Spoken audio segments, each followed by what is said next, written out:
Anderson Silva. You said what? He Speaks English. speaks English. Yes. Like Perfect English. Yeah. That's what I said. perfect English. Yeah. he I won't mean, you speak- know what? I think he's got a higher voice than Mike Tyson, and he might be embarrassed. It's something like that. It's the weirdest thing in the world, but he won't talk to anyone, and he's getting away with it. That's what's really interesting. So how much? Now, did you say at one point? I think I remember you said something about you put a picture of Paulo Filho in your shoes. Yeah. Every time you took a step, you'd be Walking right on his face. walking around. Yeah.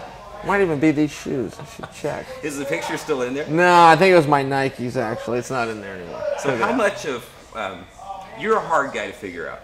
Some guys, they say things and it's kind of like, Tito. He's thinking about it. He's practicing it. Sure. It just comes across like this persona thing. With you, I can't tell. Right. Okay, so how much of this is like calculated and how much of it is just you talking to the camera?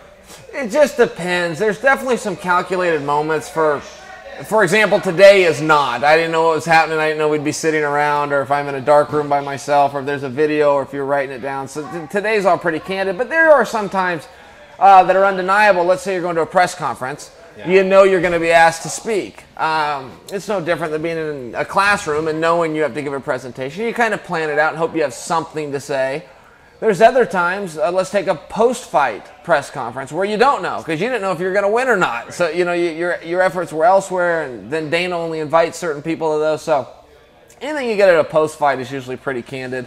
And anything spontaneous is usually pretty candid. If it's planned out, if it's, that's just human nature. I'm going to try to show up with something of interest to say. So did you really put a picture of Paulo Filho in your shoe? I don't think so. We made that up, right? Was that true? I got to ask my mom. He's looking at his mom. Yeah, my mom's over here. I'm pretty sure we made that up, and I'm sure in reality I probably stole that line from someone else. Yeah, I don't know how much of this stuff I come up with or pro wrestling as a kid. Right. Yeah. So see, I can't remember what I'm like regurgitating that was actually, that I'm a rip-off artist of someone else's material from years ago.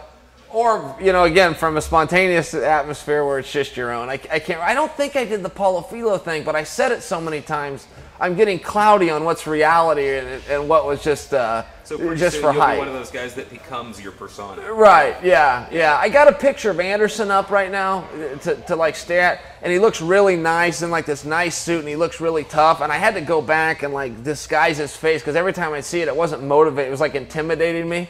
God, that guy really looks like a champion. I got to scratch his face out a little bit or something. So I've got that up in the workout room now that I look at. But your workout room, like at home? Or? At home, yeah. My garage is a matted out facility. Gotcha. Yeah.